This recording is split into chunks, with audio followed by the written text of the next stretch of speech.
হ্যাঁ, অবশ্যই ভালো প্লেয়ারদের তো মাঠে খেললে অবশ্যই ভালো লাগে সবসময়। না আজকে তারপরে আরো ভালো লাগার একটা কারণ থাকতে পারে, আপনি যে ক্লিন শিট রাখছেন প্রথম ম্যাচে নেমেই, তো একটা বাড়তি ভালো লাগার কারণ আছে কিনা? হ্যাঁ, এটা তো অবশ্যই আছে। একটা মিস্টেক করছিলাম, একটা অ্যাক্সিডেন্ট হইতে পারতো, হয় না, এটা গুড লাক। তো আশা করি যে নেক্সটে সুযোগ পাইলে আরো ভালো করবো, কারণ অনেকদিন ম্যাচ খেলা না, হুট করে নামার কারণে একটু প্রবলেম হয়েছে। আশা করি খেললে কয়েক ম্যাচ ঠিক হয়ে যাবে।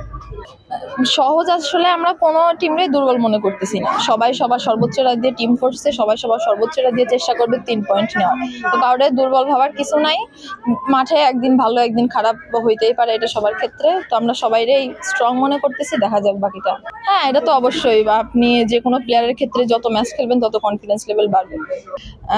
রাজশাহী স্টার্স তো এবার প্রথমবারের মতো টিম করছে, এবং তারা সেভাবে গুছাই টিম করছে যাতে তারা ফাইনাল যে রেজাল্টটা, যেটা লক্ষ্যে সবাই টিম করছে ওই রেজাল্টটা যাতে তারা পায়, সেভাবে তারা গুছাই টিমটা করছে। তো আমাদের লক্ষ্য এটাই, আমরা শেষ পর্যন্ত জয়ের হাসিটা হাসতে চাই, এটাই।